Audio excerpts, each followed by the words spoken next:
മിശിഹായിൽ അനുഗ്രഹീതരായവരെ, ദിവ്യകാരുണ്യ ഈശോ ഈ ദിവസം നിങ്ങളെയും നിങ്ങളുടെ കുടുംബങ്ങളെയും സമൃദ്ധമായി അനുഗ്രഹിക്കുകയും അവിടുത്തെ കൃപകളാലും അനുഗ്രഹങ്ങളാലും നിങ്ങളെ ഓരോരുത്തരെയും നിറയ്ക്കുകയും ചെയ്യട്ടെ എന്ന് പ്രത്യേകമായിട്ട് പ്രാർത്ഥിക്കുകയാണ്.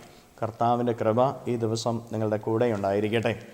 വിശുദ്ധ യോഹന്നാന്റെ സുവിശേഷത്തിൻ്റെ 2-ാമത്തെ അധ്യായത്തിൻ്റെ 13 മുതലുള്ള തിരുവചന ഭാഗങ്ങളിൽ ഈശോനാഥൻ ദേവാലയത്തിലേക്ക് കടന്നു വരുമ്പോൾ അവിടെ കച്ചവട സ്ഥലമാക്കിയിരിക്കുന്നത് കണ്ട് കോപത്താൽ ജ്വലിച്ചു നിന്നുകൊണ്ട് ഒരു ചാട്ടയെടുത്ത് അവരെല്ലാം അടിച്ച് പുറത്താക്കുന്നതാണ് നമ്മൾ കാണുന്നത്.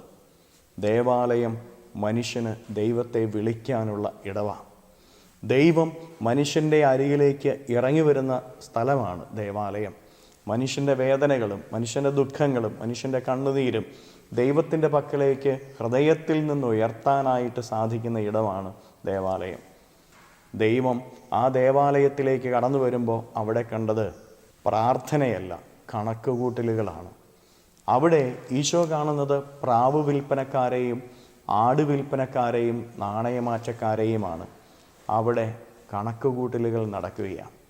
പ്രിയപ്പെട്ട ദൈവമക്കളെ, നമ്മളൊക്കെ ദേവാലയത്തിലേക്ക് പോകുമ്പോൾ പല വിധത്തിലുള്ള കണക്ക് കൂട്ടലുകളുമായിട്ടാണ് കടന്നു പോകുന്നത് എങ്കിൽ ദേവാലയത്തിൽ അതിനെ അശുദ്ധമാക്കുന്നതിന് തുല്യമായി പ്രവർത്തിക്കുന്നവരായിട്ട് നമ്മൾ മാറുമെന്ന് തിരിച്ചറിഞ്ഞുകൊള്ളുക. ഞാൻ ബലിയർപ്പിക്കാൻ പോകുമ്പോൾ എനിക്ക് എന്ത് കിട്ടുമെന്നുള്ള കണക്ക് കൂട്ടൽ, ഞാൻ പ്രാർത്ഥിക്കുമ്പോൾ എനിക്ക് എന്ത് കിട്ടുമെന്നുള്ള കണക്ക് കൂട്ടലുകൾ, ഇങ്ങനെ ദേവാലയത്തിൽ പ്രാർത്ഥിക്കാൻ പോകുമ്പോൾ ഏതെങ്കിലും തരത്തിലുള്ള കണക്ക് കൂട്ടലുകളുമായിട്ടാണ് നീ കടന്നു പോകുന്നത് എങ്കിൽ നിൻ്റെ പ്രാർത്ഥനകളൊക്കെ പാഴായി പോകും. നിന്നിലേക്ക് ദൈവം നോക്കുമ്പോൾ നിൻ്റെ ഹൃദയത്തിൽ സ്നേഹമില്ല, പ്രാർത്ഥനയില്ല. പ്രത്യുത അവിടുന്ന് കാണുന്നത് നിൻ്റെ കണക്ക് കൂട്ടലുകളെ ആയിരിക്കും.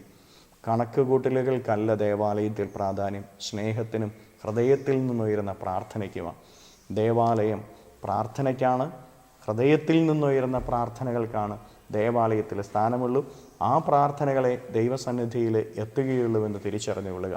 നീ പ്രാർത്ഥന നടത്തുമ്പോൾ കണക്ക് കൂട്ടലുകളില്ലാതെ ഹൃദയബന്ധത്തിൽ ദൈവത്തോട് പ്രാർത്ഥിക്കുക. അത് ദേവാലയത്തിലായാലും നിൻ്റെ ഭവനത്തിലായാലും. നിൻ്റെ ഭവനവും പ്രാർത്ഥനാലയമാണ്. നീ എവിടെ പ്രാർത്ഥിക്കുന്നോ അവിടെ ദൈവം ഇറങ്ങി വരും. അത് പ്രാർത്ഥനാലയമായിരിക്കും. അതുകൊണ്ട് നിൻ്റെ പ്രാർത്ഥനകളിൽ ഒരിക്കലും കണക്ക് കൂട്ടലുകൾ ഉണ്ടാകാതിരിക്കാനായിട്ട് പ്രത്യേകമായിട്ട് ശ്രദ്ധിച്ചുകൊള്ളുക. വീണ്ടും ഈ തിരുവചനത്തിലേക്ക് കടന്നു വരുമ്പോൾ ഈശോനാഥൻ ക്രോധത്താൽ ജ്വലിക്കുന്നതാണ് നമ്മൾ കാണുന്നത്. മനുഷ്യരോടുള്ള വെറുപ്പല്ല, മനുഷ്യരോടുള്ള എതിർപ്പല്ല, ഉപരിയായിട്ട് മനുഷ്യന് ദൈവത്തോടുള്ള ബന്ധം അകറ്റിക്കളയുന്ന കാര്യങ്ങളെ ഓർത്താണ് ഈശോനാഥൻ കോപത്താൽ ജ്വലിക്കുന്നത് എന്ന് നമ്മൾ ഓരോരുത്തരും മനസ്സിലാക്കിയിരിക്കണം. ദൈവവുമായിട്ടുള്ള ബന്ധത്തിൽ നിന്ന് നമ്മെ അകറ്റിക്കളയുന്നതൊക്കെയും ദൈവത്തെ കോപത്താൽ ജ്വലിപ്പിക്കുന്നതിന് കാരണമായി തീരുമെന്ന് മറന്നു പോകരുത്. ദൈവവുമായിട്ടുള്ള ബന്ധത്തിൽ നമ്മളെ അകറ്റിക്കളയുന്ന കാര്യങ്ങൾ എന്തൊക്കെയാണ്? നാം ദൈവത്തിൽ നിന്ന് അകന്നു പോകുന്ന നിമിഷങ്ങളിൽ ദൈവം ചാട്ടമാരെടുക്കുന്നുണ്ട് എന്നുള്ള കാര്യം നമ്മൾ മറക്കരുത്. കാരണം മനുഷ്യൻ എപ്പോഴും ദൈവവുമായിട്ടുള്ള ബന്ധത്തിലായിരിക്കാൻ വിളിക്കപ്പെട്ടവനാണ്. നമ്മുടെ ജീവിതത്തിൽ ലോകത്തോടല്ല, ലോകസുഖങ്ങളോടല്ല, നമ്മൾ ദൈവത്തോടെപ്പോഴും ബന്ധപ്പെട്ട് നിൽക്കുന്നവരാണ് എന്നുള്ള കാര്യം നമ്മളാരും മറന്നു പോകരുത്.